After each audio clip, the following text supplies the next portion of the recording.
Very good.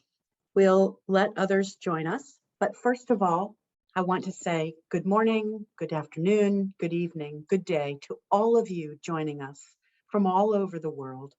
My name is Nicole Cirillo, and I am the Executive Director of IAVE, the International Association for Volunteer Effort. And I want to thank you so much for joining us today for this inaugural presentation of IAVE's research into national leadership for volunteering during the COVID-19 pandemic.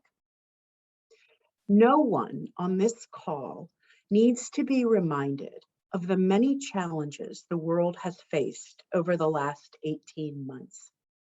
In those initial days of the pandemic, there was fear and confusion, and then, as the virus crept across the globe, response became an international priority in order to limit the spread of the infection, save lives, and find a vaccine. For volunteering, we saw an immediate dualism at work. On one hand, many were called into service, often without training and amidst great uncertainty and risk for their own well-being. In the United Kingdom alone, 750,000 volunteers answered the call to help the National Health Service manage the coronavirus crisis. But at the same time, many more volunteers around the world were prevented from acting altogether due to safeguarding concerns. But despite this, they found a way to respond, and respond they did in great numbers and in all kinds of ways, from food delivery to personal protective equipment making. Volunteer involving organizations and community-led volunteering became a vital part of the emergency response. IAVE has always believed that organizations focused on valuing, supporting, and developing volunteering at the national and strategic regional level facilitates greater engagement and mobilization of people to serve as volunteers. It raises the awareness of their efforts and thus provides a catalyst to a healthy civil society. These organizations make up the very fiber of our community, with active linkages and partnerships with governments, corporations, and institutions. And they enhance volunteer service and harness the power for collective action at the local and societal level. When the pandemic hit, IAVE responded, working closely with members of our global network for volunteering leadership to share information and knowledge about not only the challenges they were facing, but about the solutions and innovations that leadership for volunteering organizations were delivering as they advocated for volunteering and developed and mobilized volunteers. But as 2020 unfolded, it became clear that the pandemic was having an impact on volunteering, and that this impact would result in lasting change. IAVE wanted to learn about these changes and to, quote, get out on the balcony of what was happening to and with these organizations in order to capture the learning and innovation. We also wanted to understand and give recognition to the important role played by national leadership for volunteering organizations during this crisis, and to create a body of knowledge about their strategic leadership role in order to more swiftly deploy them as resources in the next crisis or disaster. This research you will learn about today is a year in the making, beginning with that essential question: how have national volunteer leadership organizations across the world responded to the COVID-19 pandemic? I am delighted to present this research report to you today and to begin a global conversation on the pivotal information it contains about these organizations. In any crisis, Leadership can make the difference between successful recovery and a lingering disaster.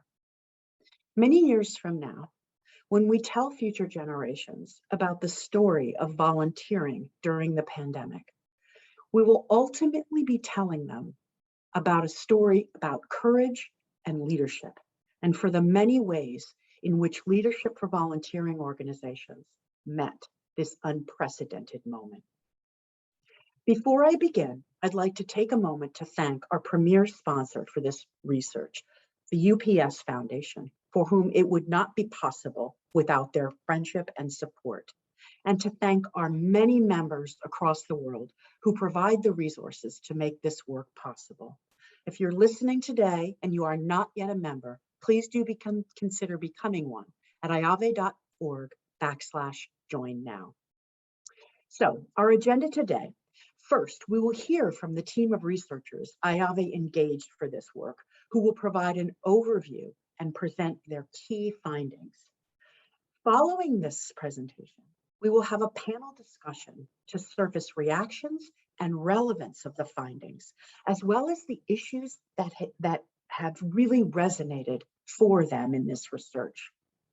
Please do put any questions you have into the questions function at the bottom of your screen. So let me begin by introducing the research team.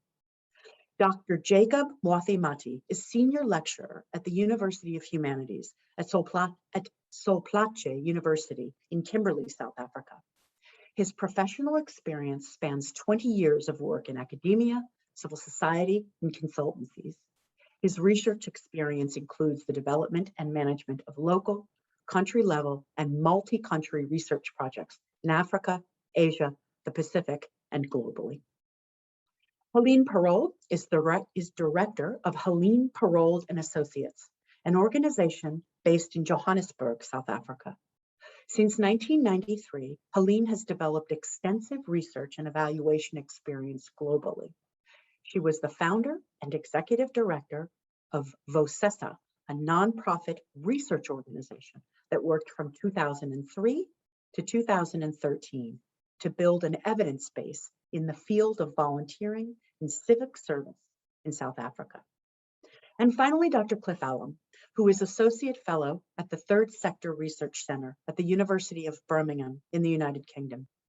After more than 20 years of CEO-level experience in international volunteering and international development, Cliff has focused on research and consultancy work with a range of IVCOs, international volunteering organizations. He has written widely on volunteering for development issues, including the future of international volunteering. So I turn it over to you, the research team, to present your findings in this seminal piece of work. Research team, welcome.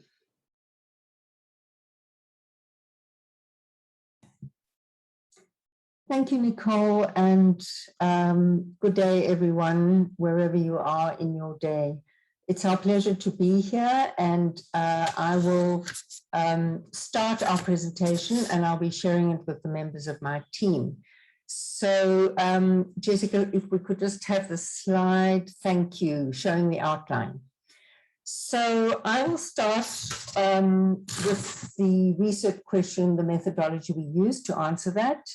And Jacob will then talk about the partnerships and coalitions that grew, advocacy, development role of volunteer leadership organizations. And then Cliff will take over and speak about volunteer mobilization. And I will then talk about the strategic leadership role of VLOs and the future of volunteering. And then Cliff will speak about resourcing models and implications for the GNVL. Next slide, please, Jessica.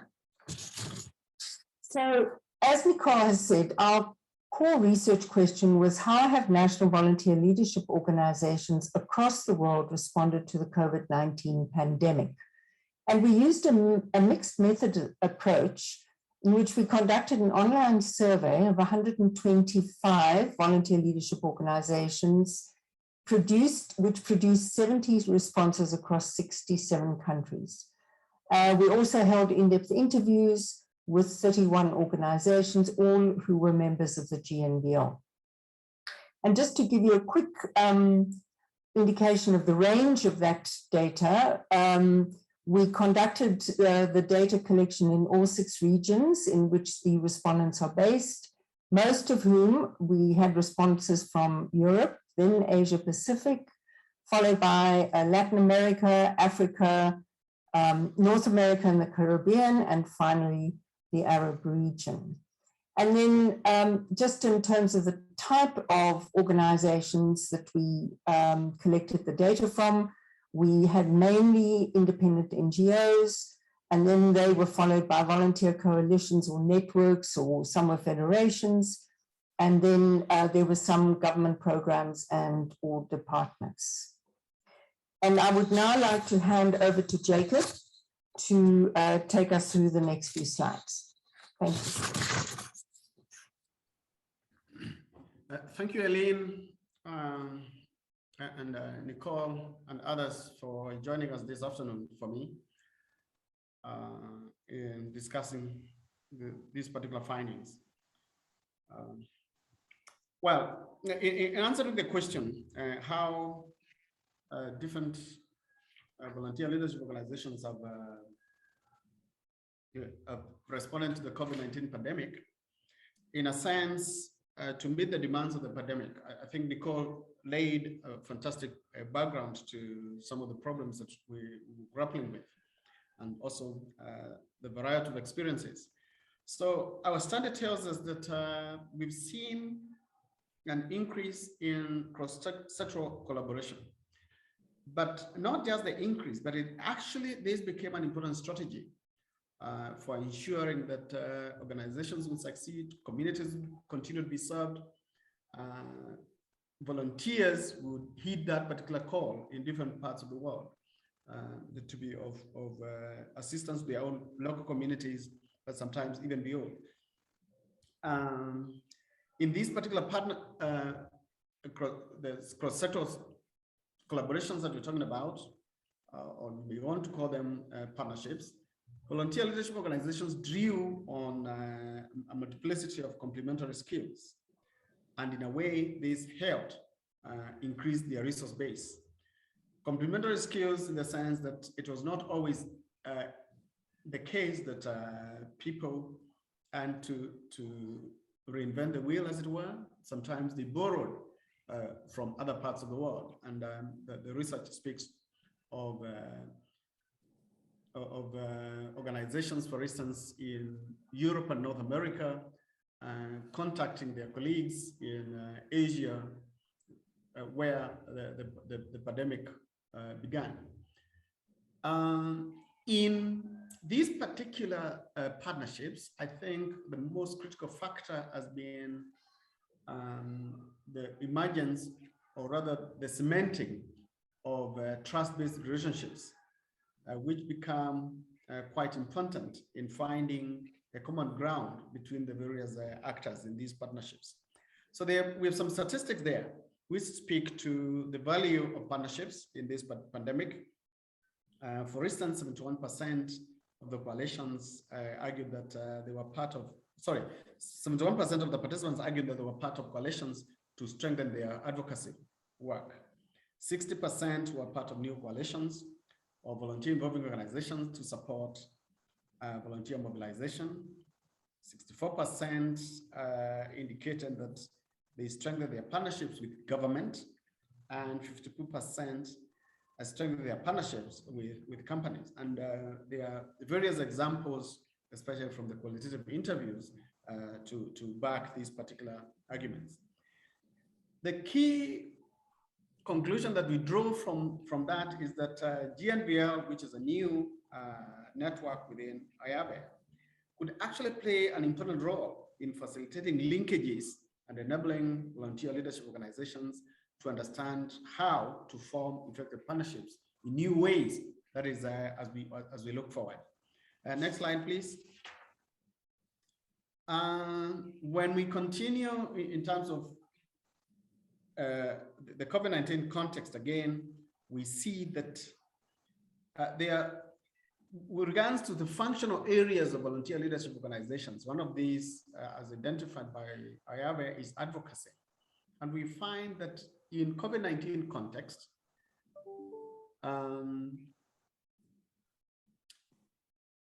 sorry, there's a disturbance here. Sorry. In COVID-19 context, the situation has made it easier to advocate on multiple issues, partly because of either inefficiencies or deficiencies of existing systems to address challenges of such a pandemic.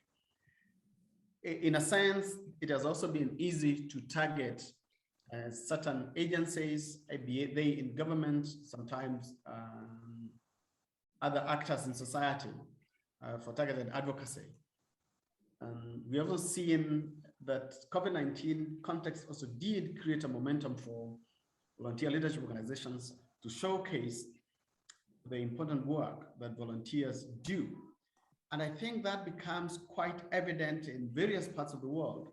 If we look at, especially in cases where, even in context where people do not necessarily seem to, quote unquote, value the type of volunteering that happens. But then suddenly you have a public system that is unable to provide, and therefore volunteering actually becomes quite visible, even if at the beginning there were attempts in certain parts of the world because of the securitization of the response by the state. But over time, they realized that state agencies cannot be able to deliver or to meet the challenges. You find certain quotes, for instance, where in Argentina, we hear that we are able to showcase trends of mutual volunteering during an emergency response. In the UAE, we find all those ministries now know the importance of volunteering, and they need to prepare. And they need to prepare, train, and develop volunteers to be ready for anything in the future. And in a sense, out of UAE, we find that the volunteer leadership organization there, the Emirates Foundation, actually becomes the go-to type of organization in when it comes to matters volunteering. They become the focal agency within society in UAE to be able to do that. And the finding there is then again that GNVL has this particular opportunity to help in building to build on its learning and sharing mission through one, collective advocacy efforts. They could be local, national, but also global, as Nicolas talked about, a global conversation. Then secondly, by developing and promoting policies and good practice guidelines. In a sense, that would require more and more conversations going forward. Next slide, please. The next slide gives us a sense of some of the questions that were being answered when it comes to the issue of strategic changes that happened in the functional area of advocacy, given the COVID-19 context. And the questions that we asked was, in what ways has the organization's work on advocacy been affected?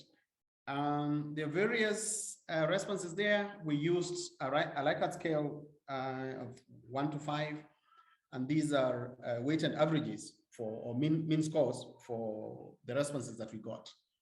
I don't think we need to go through everything, but just to highlight that, for instance, despite all the challenges, COVID-19 had opened opportunities for the future advocacy work for so many organizations. You can be able to see that is the longest of the bars that are there.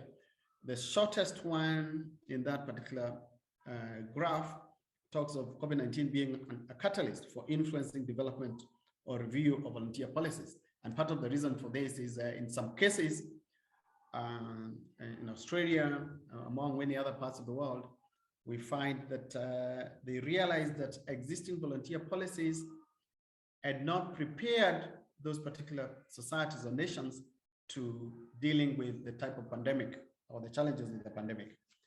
Next line, please. Another key issue that we find is that to some extent, organizations, volunteer leadership organizations for this matter, have actually had to advocate some more on inclusiveness in volunteering. And part of the reason for that is that COVID context highlighted inequalities in the treatment of volunteers. In many cases, or in some cases, especially where local or community-based volunteers interact with international volunteers, we find either the laws or the regulatory policies not necessarily valuing in terms of resourcing what is happening or what local volunteers do provide. So the pandemic did provide clear ideas on the need to actually start resourcing or taking local volunteers as part of the puzzle in development. So therefore, we see close connections between barriers to volunteering and issues of exclusion, which became an advocacy issue. We also see that the context also ensured that the law does not discriminate against volunteers.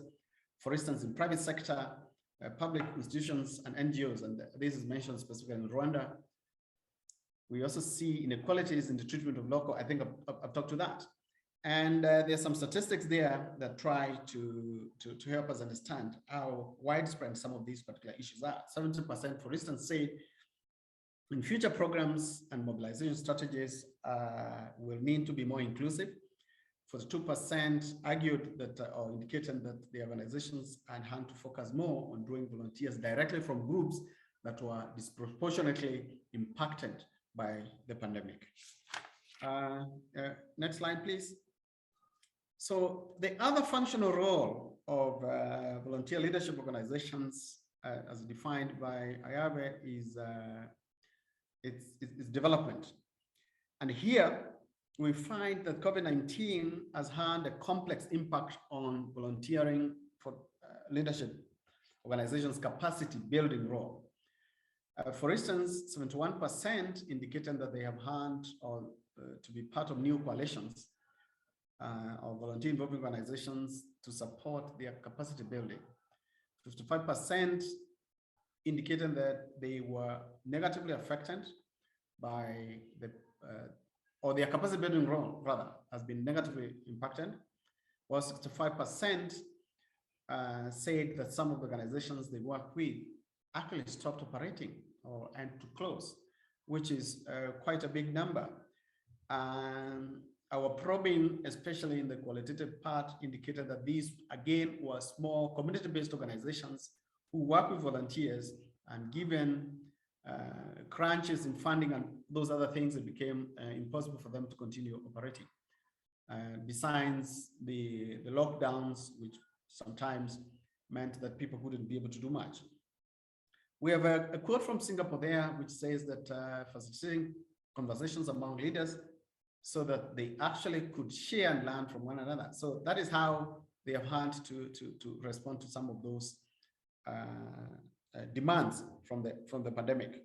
So, but nonetheless, despite all the negative impacts, there were also new opportunities for capacity building, with 95% saying that COVID changed the way they use technology and social media, and that this is likely to continue. And I think to some extent, even when the vaccine has been rolled out, especially in the northern countries, and we told at some point we're getting back to normal, I think the mutation of the virus is telling us that the uncertainty is there to stay, at least in the immediate future, and therefore technology will continue being quite important in the way we continue working. 89% indicated that COVID-19 and open new opportunities and or change priorities for capacity building. The other key opportunities were that 73% arguing that they were involved in capacity building of community-based volunteers and their organizations, and then for the 5% indicating that they plan to build capacity communities to support vaccination programs. And I think at the time that the study was being done, this was quite critical in the sense that vaccines, I think, and just were either in the trial phases and things like that. But we've also seen a lot of negative media or messaging of vaccines, especially through social media, that community-based volunteers become quite important in terms of building the capacity of local communities to be able to do that. And then, the next slide, please. The last thing about community building deals with, capacity building deals with the need to upscale leadership and leaders for that matter. So 95% have argued that they have had to develop their leadership capacity so that they can support the type of work that they do. 74% indicated that they intend to change their strategic leadership approach because of COVID. 69 have had to focus more on activities such as training and consultancy in developing leadership capacity of other organizations. But there have also been other development priorities. Among them is ensuring quality standards in volunteering. And that comes because of either pre-existing policies or standards do not necessarily take on board the complexities of the pandemic. But also something else that has had to be built is besides advocacy and volunteer safety, is also building on the capacity of organizations to ensure volunteer safety. Then lastly, it's in ensuring that volunteer centers are equipped and have the capacity to deliver their mandate, particularly in response to the growth of informal volunteering in the pandemic situation. And out of this, we conclude that leadership development could be an area that IAVE and GNVL, for that matter, could need to focus on even some more as they grow the GNVL network.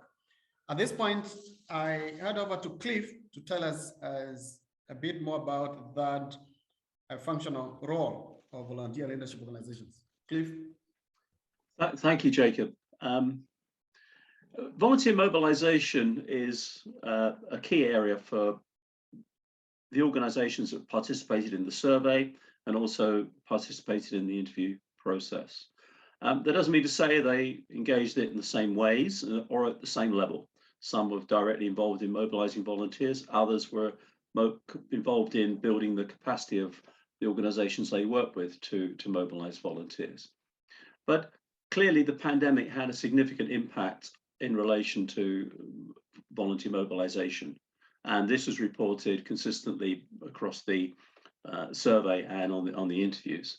At the high level, there was an interesting outcome. We've touched on it already, that the numbers of people who wanted to volunteer that emerged during the pandemic. What we saw is that 55% of those in the survey said the number of people who wanted to volunteer had increased as a consequence of the pandemic. But at the same time, we have a similar figure, exactly the same figure, coincidentally the same figure, said that the lockdowns had reduced volunteer activity in their country. So we have two different things going on, people wanting to volunteer, but actually reduced levels of activity as a consequence of the mobilization. And that is the context in which VLOs were operating. Now, part of the response to that was which we observed, was the development of new coalitions, which Jacob has already touched on, and that 60% joined new coalitions of volunteering leadership organizations to support volunteer mobilization in the pandemic. So we see this emergence of new arrangements, new partnerships, or existing partnerships being changed, which Jacob has briefly touched on. Next slide, please. So here, I wanted to touch on a few of the key elements we found during our work, and there's a number of pieces to this. One of the most noted changes was the rapid movement to online volunteering.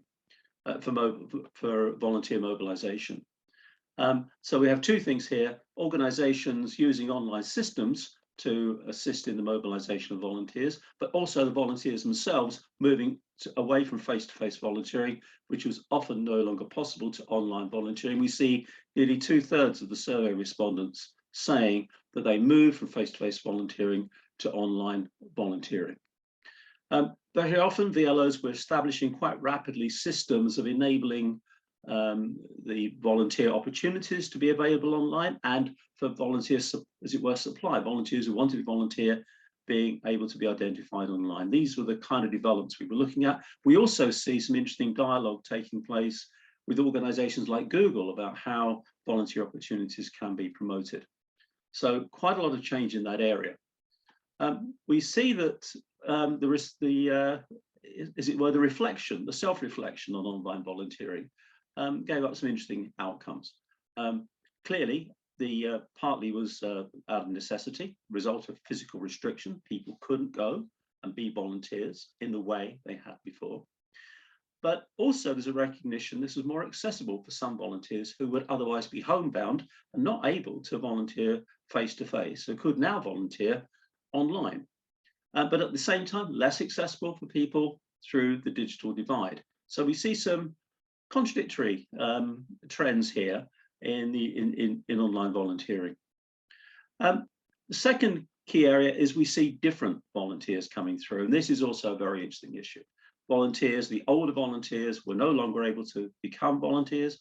They were being replaced, as it were, or had to be replaced by young people. Young people were less at risk medically and could enter volunteer spaces that previously older volunteers had held. And that had to shift and change, and we saw that in the focus and the feedback. We also saw, and this is an interesting area particularly, is that the emergence of community-based volunteering in a way that was less formal than the models of formalizing recruiting volunteering. And this is an area that VLOs are having to address, that somehow communities wanted people from their own communities to be volunteers. They wanted to be led from within those communities. And we saw this emergence, this upsurge of people that weren't necessarily fitting into the traditional organized formal system of volunteering. So in summary, in volunteer mobilization, some real challenges for VLOs. New sources of volunteers, new ways of volunteering, new partnerships. And in all of those, we can see an important role for networking and the GMVL in how those issues were supported and continue to be supported in the future. So I'm now going to pass over to Helene.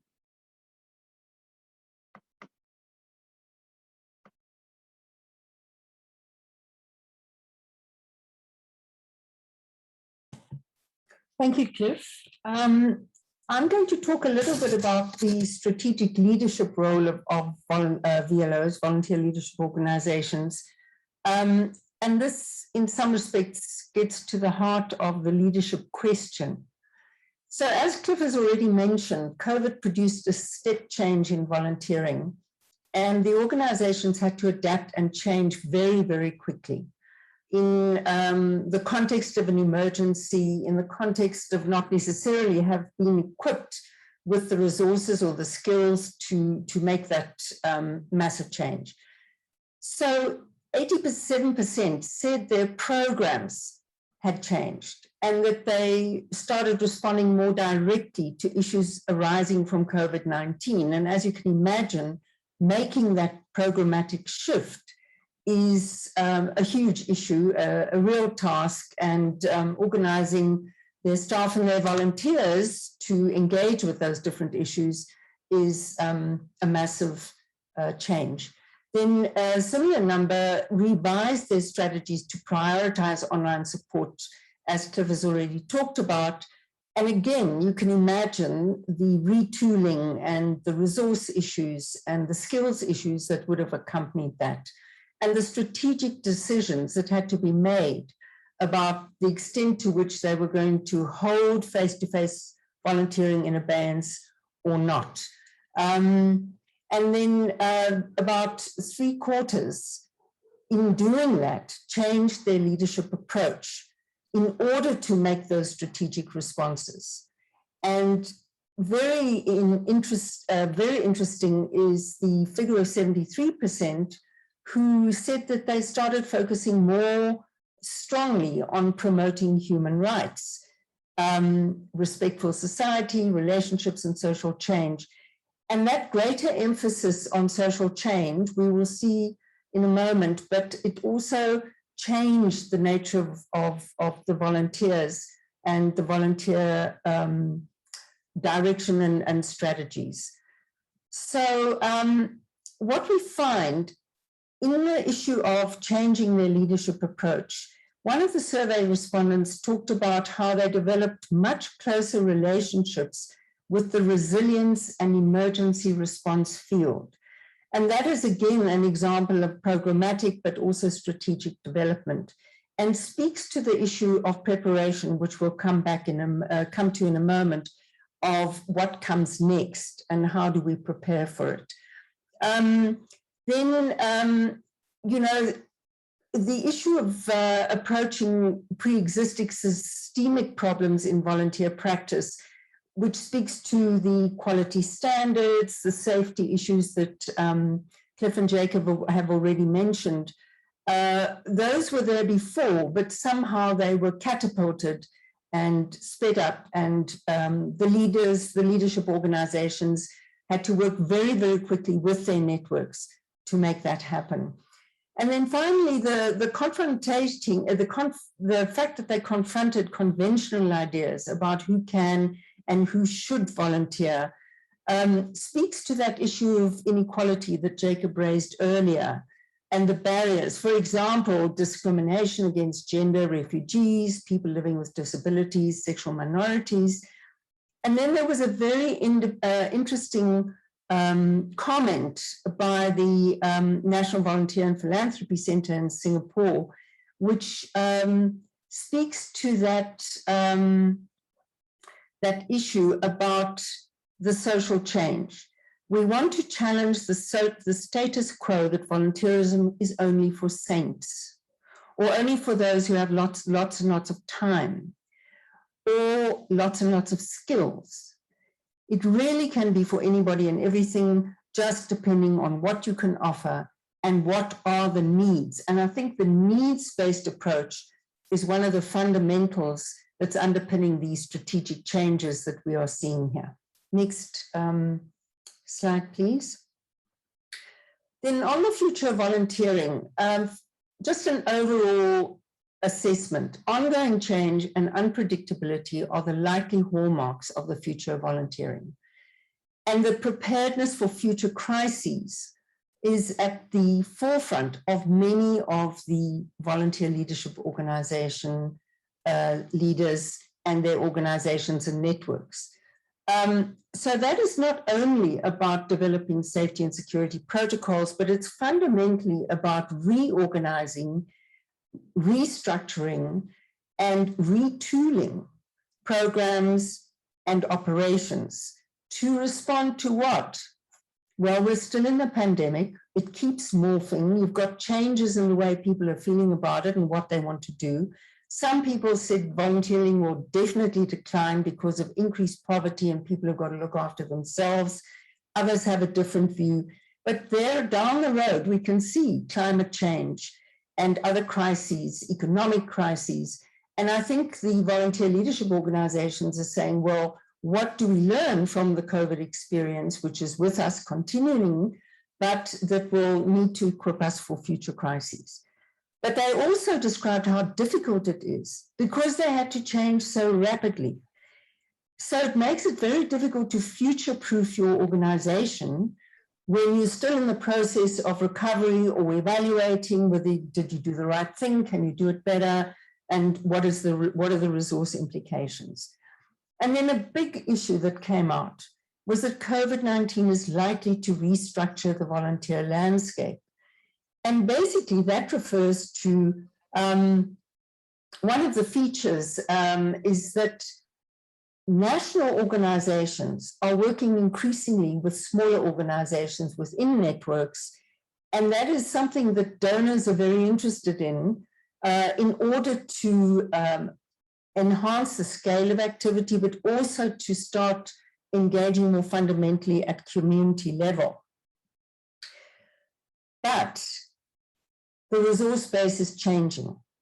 And some of the smaller grassroots organizations may be more vulnerable in terms of their, not only their resource base, but also just their governance structures and other means in order to sustain the strategic course of keeping going.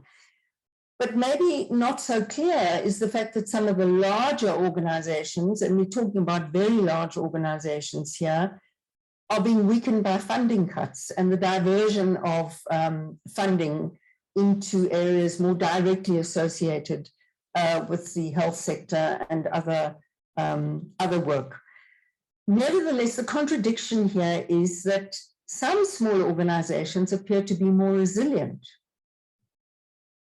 than their small organization counterparts, or the large organizations, and that is we're attributing to their close proximity to the communities that they serve.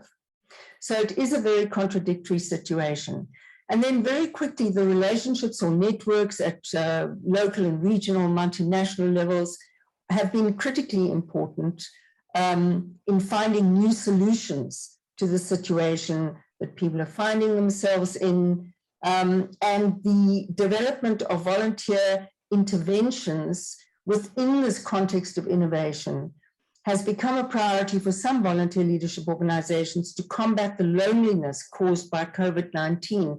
And here we are not only talking about individuals in lockdown, we are also talking about the organizations themselves, working out where to go with their networks and finding that regional engagement, national engagement, and multinational very helpful.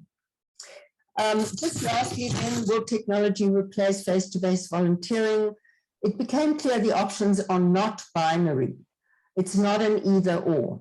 And organizations were saying, well, you'll have to wait and see. We're not quite sure how it's going to pan out. But there's also a strong feeling that digital doesn't work everywhere. For example, Volunteer Canada reported that more than half of its members were able to adapt some of its programming to virtual delivery, but 20 to 30% could not. And so that starts creating quite a lot of tension between a direction going into mainly online or not. At the same time, in Jordan, Noor was very confident that the future is going to be one in which everything needs to become a couple of clicks. So very complex and very diverse responses to this particular question. And I'm going to hand back to Cliff to talk about the last couple of ideas we wanted to share with you. Okay, thanks, Helene. Okay, we're nearly at the end. A lot of what we've talked about, we got some fairly clear messages, some fairly clear directions in the kind of things that we explored with those participating in the survey, as well as in the interviews. But in some areas that wasn't the same, and Helene's already touched on some of the contradictions around resourcing. So we just wanted to share this a little bit, because there clearly were concerns about resourcing and the issues of the potential for the pandemic to sort of see the diversion of funding, both in the public and private sector, away from support for volunteering, or the extent to which private sort of support for volunteering might be closed down as a consequence of the pandemic, the way in which governments might use the resources for other purposes, or because the pandemic was making certain demands, etc.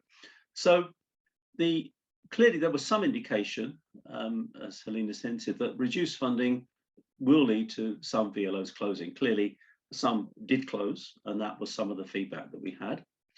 And the question would be, well, if there isn't, what is the future about funding options? Government funding was closing for some. They were looking at how do we make the gap between our commitments and our expenditures on the one hand and our income on the other. How do we bring those closer together? And self-earned income was clearly one strategy that drew some interest. but the picture was very mixed. 20% disagreed around self-earned income, said we're not going to do that. It's not going to happen. 37% were neutral, which leaves a certain potential, certain numbers seeing the potential, for example, in innovative social enterprise models, say 43%. So there is some movement about looking for new ways of doing things, but in some senses, people didn't feel necessarily confident about the kind of ideas that were being floated through the research. And the question of government funding is interesting in that we have a number of survey respondents actually disagreeing that government grant funding will decline. 40% said disagree. And that doesn't mean to say with us being neutral, there is therefore a minority that thought the government funding would decline. But certainly in some places and in some areas, this did happen and was expected to happen. So this one is an ongoing issue. We come to no conclusions other than saying it's a very mixed picture about resourcing with some very difficult strategic options. So that one is one that one for the future. Next slide, please. We also wanted to look, and we did some research on looking at how members experience networking, in particular how they experienced GNVL. I just wanted to say one major thing.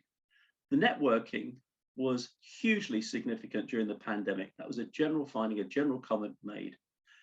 I mean, for example, when the pandemic first emerged, the networking of organizations was one of the ways in which on-the-ground information could be communicated effectively across the planet, rather than necessarily through the news media that didn't necessarily focus on what was really happening in the way that the VLO, GNVL members wanted to know. So networking was absolutely critical about sharing information at a very early stage.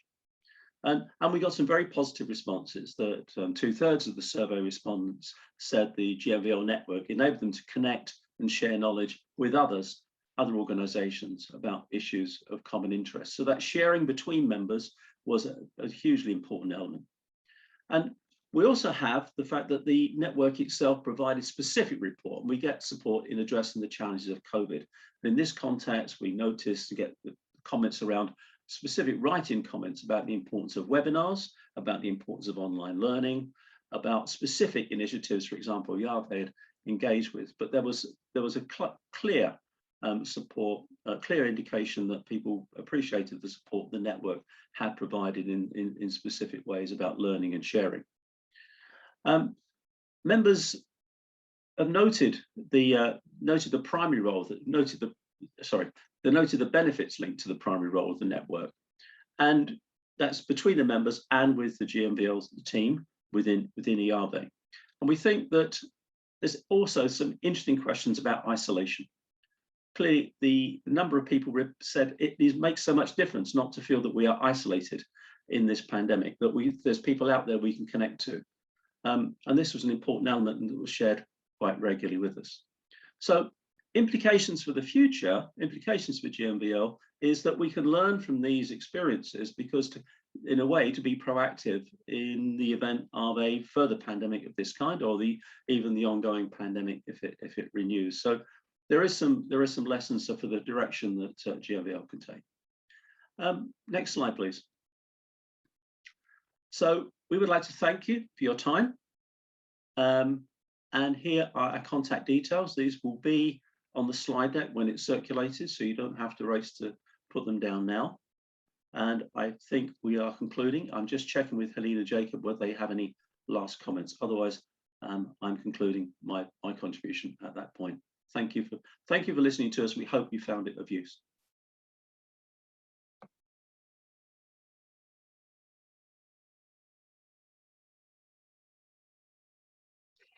Fantastic. Let me just first say thank you so very much to the research panel and the research team, rather, and to this incredible body of work that they have produced for us. Jacob will be moving forward into the panel session, so we'll be able to hear a little bit more from him in the time that we have left. So right now, just to say thank you so much for this thorough presentation. So just a couple of things. Please put questions in the question mark in the question button, the question function on the bottom of your screen. We'll be turning to the panelists now to hear their reflection of the research, but also to understand what's resonating for them, any challenges or innovations that they have seen that they particularly want to highlight. Before I do that, I just want to say that please do. I've asked to share key highlights from you, the participants, and I see people are really putting what their key takeaways have been from what they have heard into the chat. I'm reading every one of those, so please continue to do that. Also, I'm seeing from Chris Jarvis and Rob Jackson some really interesting resources coming up in the chat. They may be a little bit above, so you might have to go to the top, but do check those out and other resources that people are posting around this issue in the chat. Information is sharing information is at the heart of what IAVE does. So please do see what our colleagues and coworkers and friends and supporters around the world are also producing around this. Finally, again, the slides and the recording will be shared to all of you, and also a copy of the research report, finished product, will be sent to all of you. So I know there have been a number of those questions coming up. Now, let me turn to the second half of our session today, and really, again, to put it to our esteemed panelists to really surface their reactions to this research and their view on the relevance of findings of the issues that really resonated for them. Let me introduce first Professor Matt Baillie Smith. And may I also just share that Matt was the person I turned to in March of 2020, Matt, I'm sorry, I'm losing track of my years, to really just even put this question to him. Could we do something like this? He has been a great friend and supporter of this entire work, and he is also the chair of our advisory committee for this research. In addition, Matt is Professor of International Development at Northumbria University in the UK, with particular research interests in civil society, citizenship, and volunteering.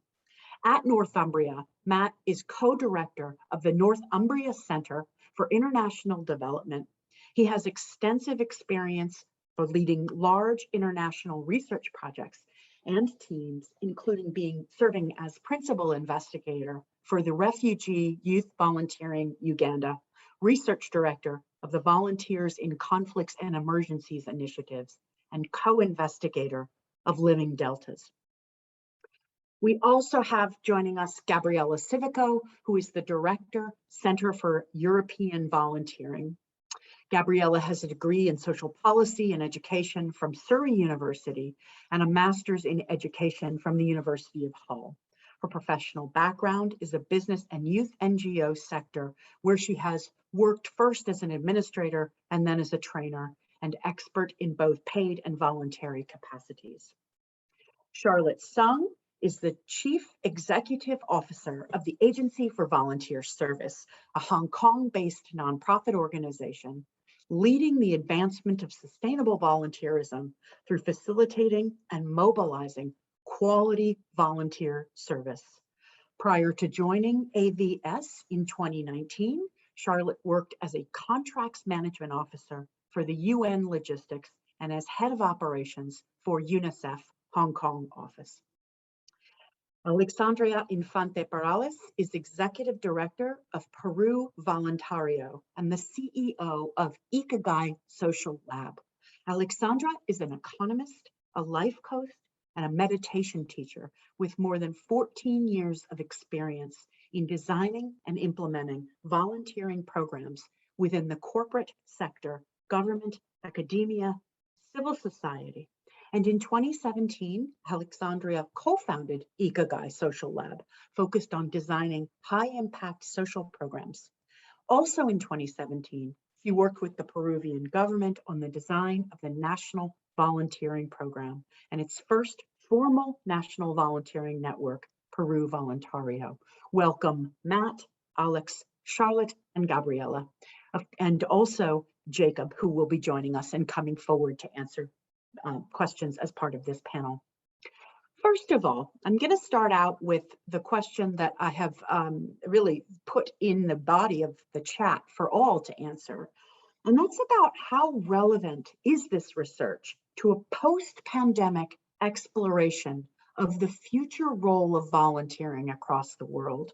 We heard there, particularly Cliff, taking forward some of the considerations for volunteering based on this research. And we'd like to ask that question of you. Again, starting with Matt, how relevant is this research in the post-pandemic exploration of the future role of volunteering across the world? Matt? Great, thanks, Nicole. Hi, everybody, wherever you are. Really great question, and thanks to the team for their presentation. I think there are two reasons why it's relevant. One is it brings to the fore that when we want to talk about volunteering in a crisis or a pandemic, that we don't take for granted the complex governance and the difficulty of making those things work. So I think one of the things very interesting, and I noticed that Rob and others have put in the chat that, you know, in the UK, we had this great celebration of volunteers. Isn't it brilliant we've recruited these volunteers? Complete lack of attention to how many could be mobilized and how. And of course, what the research does is that it brings to light that kind of complexity of if you are a volunteer leader and you're trying to make change, the numbers of people you have to talk to is extremely complex. There's a very complicated ecosystem that people are navigating, and that ecosystem itself is changing. I think the second reason it's important is about crisis. Now, actually volunteering in a crisis is nothing new. And for our many colleagues on the call here who are based in the Middle East, North Africa, Sub-Saharan Africa, and so on, there is nothing new about volunteers in crises and pandemics. If you want to look at Ebola, you want to look at conflict settings. But what I think is really interesting here is that this research, of course, is starting to extend the range of how we think about volunteering in a pandemic because of the global scale of what we've experienced. So I think in a way, crisis is a key theme, and it's not only about the pandemic. For many people on this call, they will still be in a pandemic-fueled crisis because the vaccines have been very unevenly distributed globally. But there are other crises to come, notably the climate emergency. These are all multiple crises, so we have to have this debate. So you spoke about the conversation, that's why it's important. Thank you, Matt. Alexandra, I'd like to ask you that same question. Thank you, Nicole. Hi, all. I was thinking my answer, and I also point out that changes that we are facing. No, I think that the last 10 years we haven't faced a crisis so big, and I think that we have managed to do things that we thought they were impossible. No, that online volunteer was something that every NGO say, no, we can't do that. No? And now we can. No, the power of collaborate, the partnerships, the coalitions. No, sometimes I hear, no, I don't want to work with the government. I don't want to work with that NGO. And now and in this research, there's evidence how not only in my country, in a lot of countries, they have managed to do it. No, so this change and what is happening to us with the pandemic has demonstrated the power of the volunteer to make change, to transform, no? And I think that's something that we all have in common, no? In all the NGOs and volunteer managers, is the higher purpose, no? Is that higher purpose that make us transform the reality, you know, and make us do impossible things. And it's really remarkable how this research have really good find out that I see it's not only in Peru, it's also in a lot of countries, like the capacity building lack, and that we need to work it together, no? And this crisis have demonstrated that we can work together, not only national, also globally, no? And now we are here connected. Thank you. Thank you so much, Alexandria. Doing impossible things, that's indeed what we are called to do sometimes as volunteers. Charlotte, may I ask that question of you? How relevant was this research for you to a post-pandemic exploration of the future of volunteering? Well, thank you, Nicole, for your question. I think this is a very brilliant research, and this has particularly showcased how volunteers across the globe in different parts of the world has driven many of the pandemic-related initiatives, and we have all become very powerful means of efficacy efforts everywhere. So one interesting observation is that while the regular NGO-based volunteering opportunities might have decreased, actually many people feel the urge to participate and therefore initiated their own activities to fight at the pandemic and to support the vulnerable.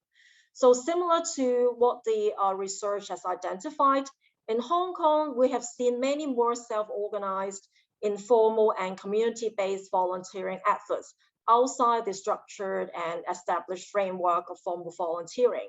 So the question is the sustainability of this initiative, and how do we safeguard these ad hoc and informal volunteers? I think it is something that is worthy of our attention. And I think in the future, the diversity and inclusiveness are two key elements of volunteerism as well. And for example, I draw an example from AVS. We have been supporting patients of organ transplant over the years through deploying volunteers to support these organizations, sports and fundraising events, etc. And we are also engaging and empowering these patients and their families to serve as volunteers. So in the post-pandemic context, we are planning to also expand this line of work to build capacity of more service recipients and also other marginalized communities so that they could self-help as well as to help others. So I think the variety of service opportunities that have become available today because of the use of technology has also made volunteering becoming accessible to groups which could not otherwise volunteer. And I think another important aspect that has been highlighted by the research is in terms of standards and policy setting. And I think because our AVS, we have published our own volunteer charter around 10 years ago. And we have just issued the practice reference guide just last year. So we are also planning to craft out the corporate volunteering version of this reference guide to set the standards of corporate volunteering, and which is also a strategic focus of AVS in the upcoming years. And so the guidelines on the how-to and the do's and don'ts of volunteering informally will also be an area where we need to look into to ensure these efforts are not just one-off and temporary, but more sustainable. So that's my sharing.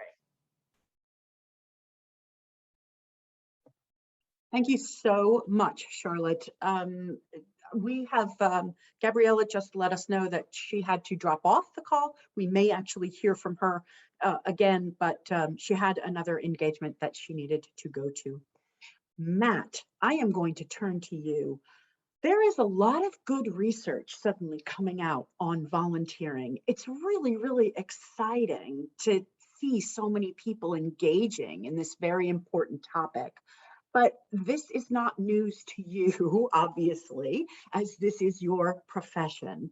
So could you tell us, in your experience, how important research is to the development of volunteering?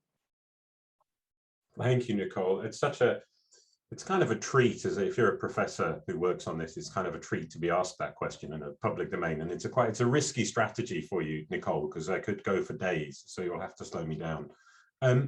The obvious answer, the easy answer as an academic researcher is research is really important. Obviously, research is important for volunteering development. But actually, unfortunately, I don't quite think that. I think it's actually a little bit more complicated than that. And I have some sort of reservations and questions, I suppose, I would pose. And I think it's really great. I mean, Nicole, you and I have had some of these conversations, and I think maybe bringing a bigger group into some of these debates is important. I think one of the first questions I would think about is if we're thinking how important is research in this space for the future of volunteering, we need to start with a really important question, which is, what do we mean by research?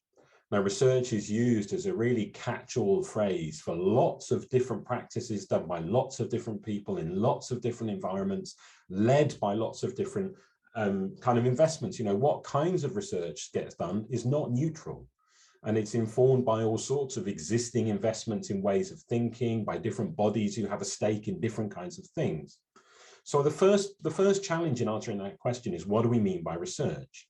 And I would say that though too often there is never a shared understanding. So academics and policymakers and practitioners don't necessarily know if they're all talking about the same thing. So is research about evidence used to justify something? We want to do this, so we better get the evidence to prove it's a good idea. Is research about rethinking something? Is it about data to support future decision making? Is it about identifying something we didn't know about? Is it about explaining something that we have kind of tried to work out?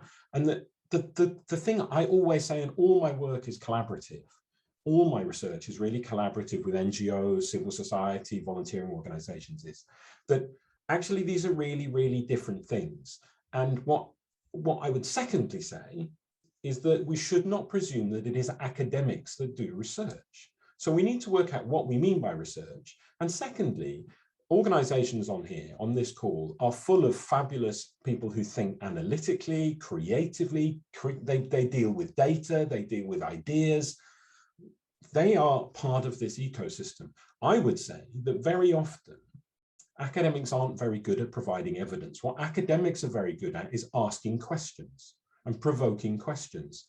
So is research good? Well, it depends if we use it for the right things by bringing people in the right way. And the third point I would make about this is how we do research is critical to whether it's useful. So not only what we mean by it, who's doing it, but how we do it. I don't believe in this distinction between kind of academic research and other people doing things. I just think it's a complete unhelpful distinction. There are lots of ways to work collaboratively and collectively in these ways. I honestly think that the ways to make sure research in its multiple forms supports volunteer development is to build genuine collaboration across sectors.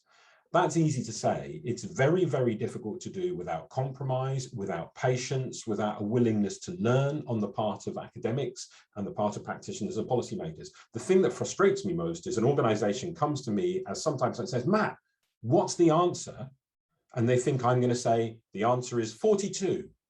It's rarely how research works, but you'd be amazed at how often it happens. So I think it is incredibly important, but we need to have a much, much more nuanced conversation in which research agendas are not simply driven by the people with money, but driven by, for example, community volunteer. I have a big project in Uganda. You know, how are their interests driving a research agenda? How are young people's interests driving a research agenda? Or is the agenda being driven by very established interests? So yes, it's a relief for my career that research is relevant, but I want to be really careful that we're very, very honest with each other about when it can work and when we really are asking it to do things it can't deliver, and that we get rid of some of the hierarchies in knowledge production. Matt, you are getting lots of high fives and comments in the chat. So your message is really resonating with people. I know it resonated with me in those first conversations you and I had when I kept saying to you, I'm not a researcher, but, and you would correct me every single time to say, you're a researcher because you care about this issue, because you're curious about this issue.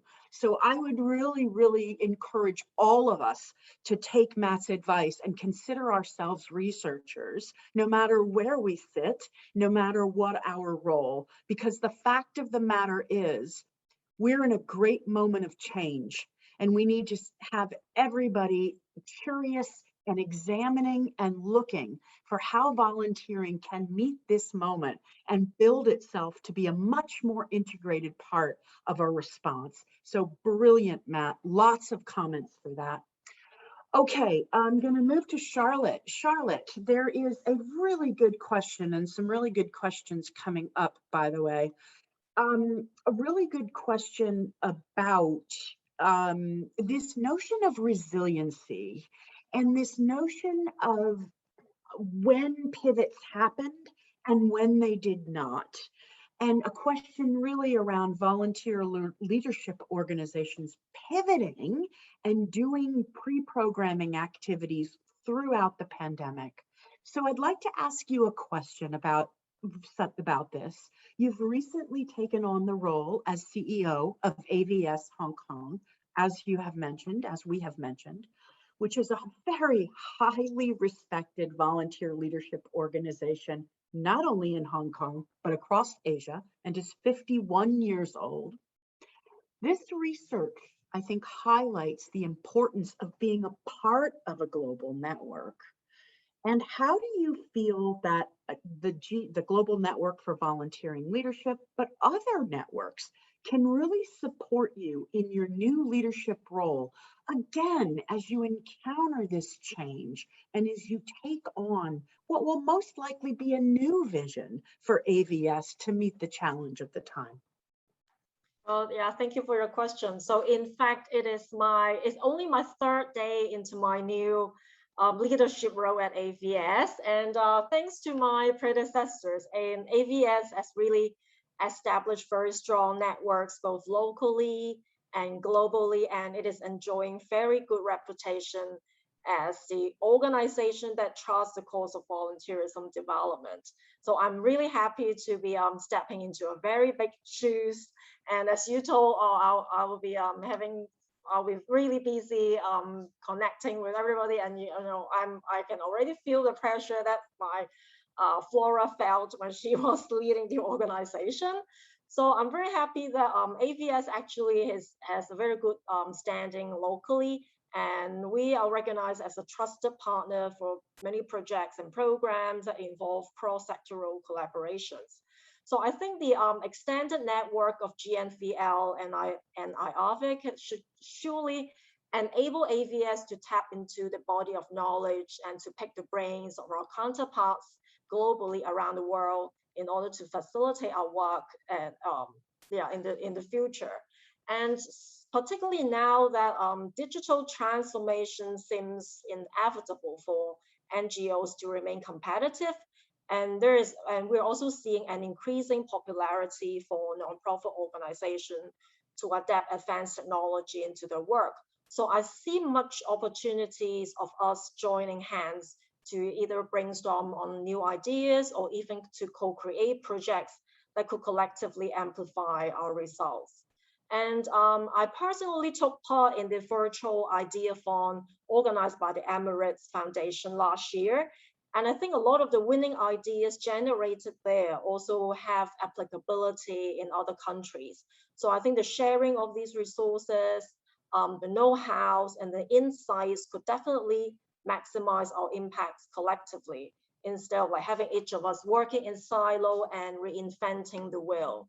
So I think another, the topic of our discussion today is about research. So I think another challenge we face is how to tell a better story from our perspective. We need to be effectively being able to demonstrate the values of volunteering in more powerful and in impactful ways. And I think research will definitely play an important role in helping us to do that. And we know volunteering has its intrinsic value.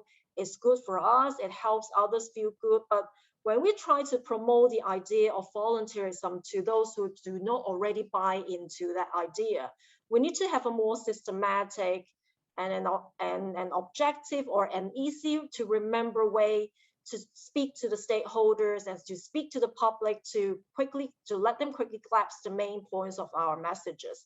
So I think by tapping into the network of GNVL and IAVE, and we collectively be able to to be able to tell our stories better, and especially nowadays that when funding has become scarce, and we need to be able to demonstrate to prospective funders and donors the impacts of the work that we're doing. So I hope that by working together, we can impress, we can inspire, and we can influence the people around us.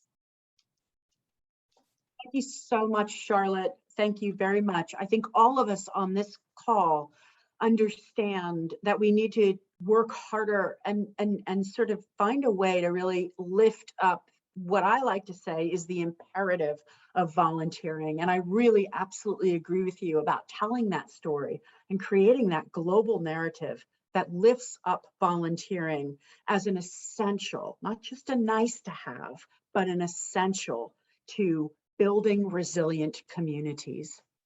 Alexandra, I'm going to turn to you next. Lots of questions coming in about marginalized communities and how this research can really apply to their participation and making sure we are paying attention to marginalized communities together in collaboration, in coordination, with, not for. So COVID-19 has definitely highlighted the importance of the role of volunteers, as we have heard. How do you think the research report will support you in your efforts to enhance an enabling environment for volunteering in your country? And again, particularly involving people who may perhaps be marginalized within your community. Thank you, Nicole, for the question. First of all, as I have to point out to Peru, I want to give you a little bit of context. If you don't know so much from Peru, we are now facing a lot of crises.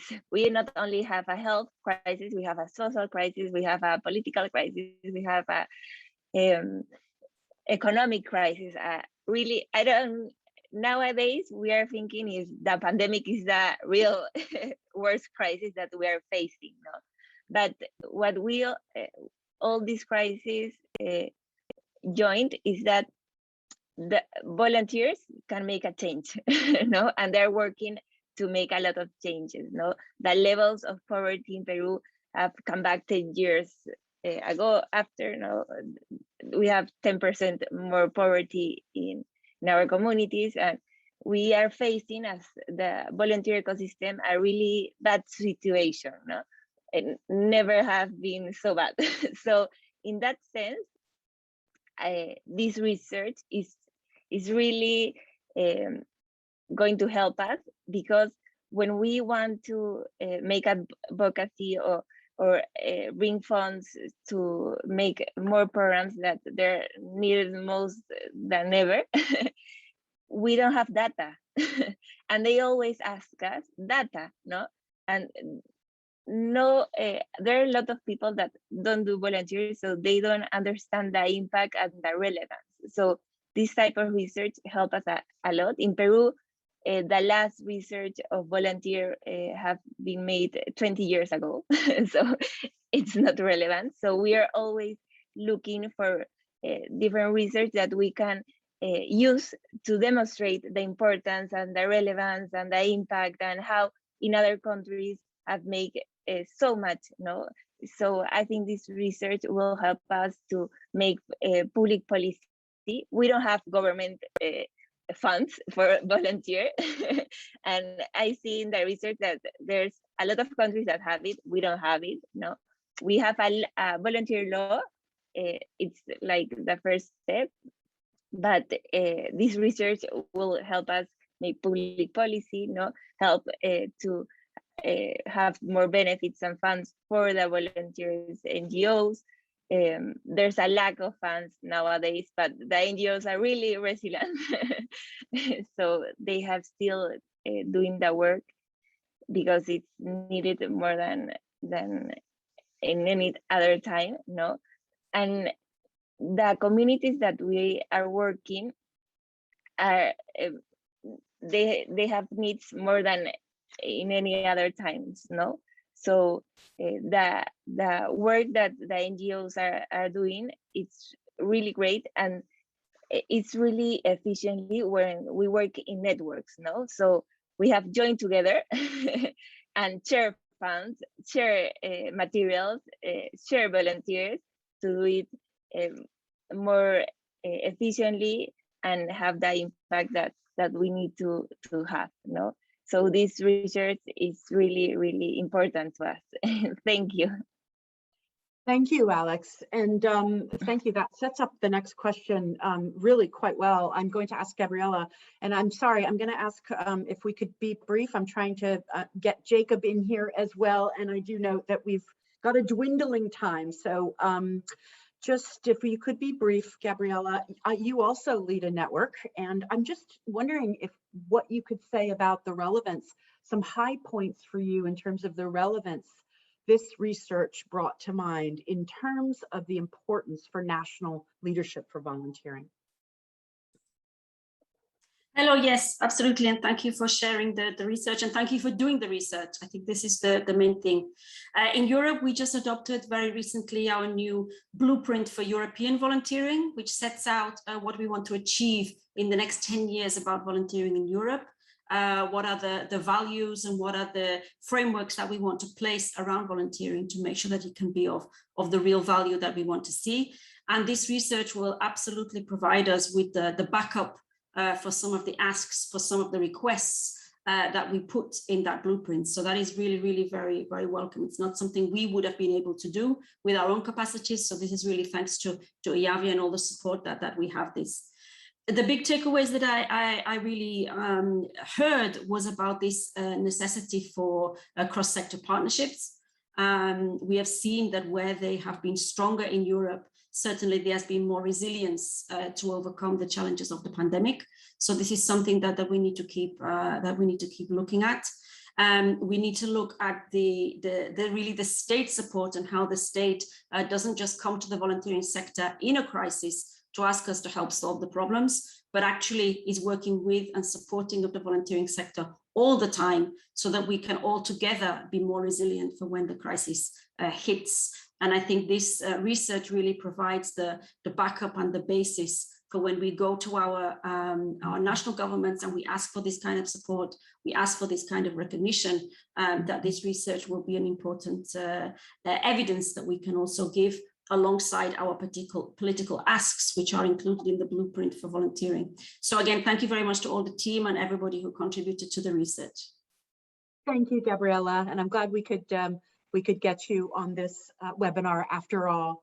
Jacob, I'm going to turn the last question to you, which is one I know you will have a lot to say about, but again, I'm going to give you the challenge of 2 minutes or less. Research often creates the need for more research.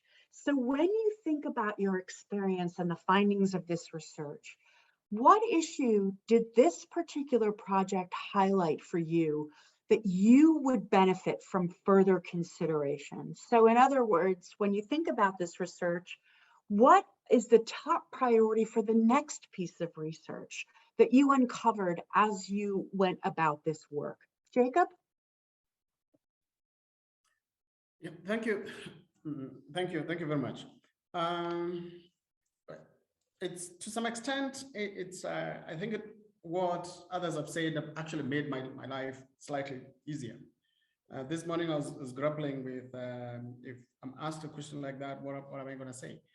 One of the things that I think this research does bring to the fore is that volunteer involving organizations, volunteer leadership organizations, volunteers, governments, anyone who uses volunteers, and volunteers themselves operate in a networked, or what we're calling an ecosystem. It is an extremely complex ecosystem, and I think Professor Smith has talked to that. It is complex in the sense that it involves relationships, management or governance. It involves getting the resources to do that, and there will be various types of resources. I think the type of research that we've seen so far, I may stand corrected, but to some extent, this wasn't the core focus of this particular research. We weren't actually going to look out for how do these particular networks work, how well these particular ecosystems relationships managed. So I think one of the areas that I would love to see happening is exploring opportunities for getting better evidence for how do these ecosystems work? What are the type of complexities, but also the type of ways of managing those particular complexities, so to speak. And I think Matt did speak to that a little earlier. Number two, which is somewhat dovetails with that, is the idea that when we look at the complex whole, the ecosystem, then we also realize that one of the areas which I think research, especially, and I'll say this with at the risk of inviting controversy, research in volunteering, especially in developed countries, but to a large extent, this has been exported in developing country context, is that the value of so-called informal, local volunteering has not, I don't think it has received sufficient attention. Yet, to some extent, this may be the most critical building block in the development of volunteering itself, and even socializing individuals to the idea that they can move even out of their own communities and volunteer in strange places. So to some extent, I would love to see research that tries to explore what's actually been happening. And to some extent, I think COVID-19 has started bringing these to the fore. I think there is, within ISTAR, which is a network I belong to, I've started seeing a lot of research that is now talking about the informal, the mutual aid in Europe and in other geographies. And I think probably it's something that IAVE means to pursue and ask themselves, what is the type of contribution, especially to knowledge, that they can be able to bring to those particular aspects?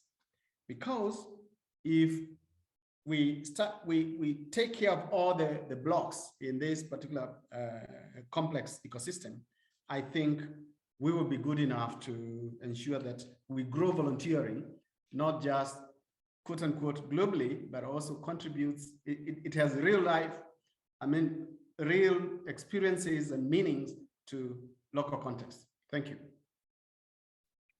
Jacob, thank you for that incredible insight. And it is so true. And it's really at the heart of IAVE, this notion of national leadership structures, the people who are in their country, who are in their communities, are best positioned to really take up the work of volunteering in their community. We really thank you for recalling that and for really bringing that onto the table, and this notion of informal volunteering as well.